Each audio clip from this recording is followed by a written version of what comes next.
Музей под открытым небом Горная Ингушетия поражает своей величественностью. И так можно сказать не только про горы, реки и леса, но и про целые башенные комплексы, которые прекрасно дополняют этот природный ансамбль.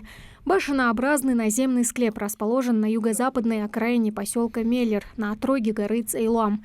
Экспонат, наглядно демонстрирующий историю и быт наших предков, может исчезнуть в скором времени. На скальном основании, как мы видим, находится он в критическом состоянии. В процессе природных явлений, видимо, сам берег, сама скала, на котором он стоит, он трехъярусный. Верхний ярус обрушился, и там визуально видны останки. Непокоренный временем, он стоял несколько веков подряд. Наземный склеп Малхыр-Кыш возвели, по словам исследователей, еще в XVI веке. Склеп в высоту 9 метров. Могильник сильно поврежден. Кладка вывалилась у основания на юго-западном углу, а северо-западный разрушился полностью. Состояние скального основания, как говорят специалисты, ставит под угрозу устойчивость всего сооружения. Необходимо отметить, что он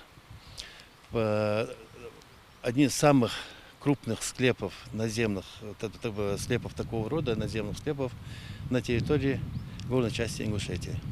И принципиально важная задача для нас, как представителей организации, является сохранение этого объекта.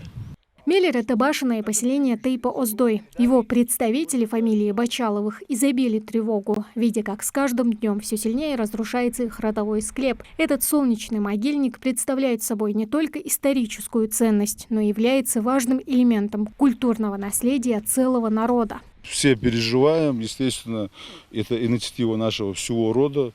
На нас возложили эту миссию.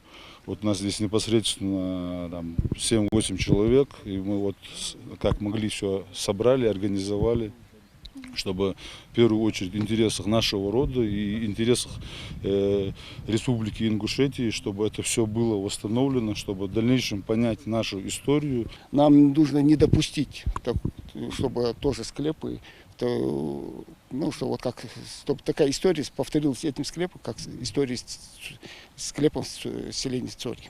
Все усилия специалистов направлены на предотвращение дальнейшего разрушения и сохранение ценных артефактов, хранящихся внутри. В настоящий момент начаты работы по разработке научно-проектной документации противоаварийных работ.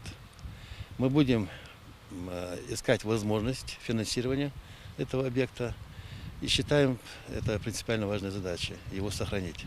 Не молоток и резец придали совершенную форму этим камням, а человек, его упорство и трудолюбие. Там, где сила может лишь разрушать, мягкость способна воять. Представители рода Оздой надеются на поддержку меценатов, которые помогут им законсервировать и отреставрировать солнечный могильник. Тамара Хшагульгова, Али Зязиков, Магаз 24.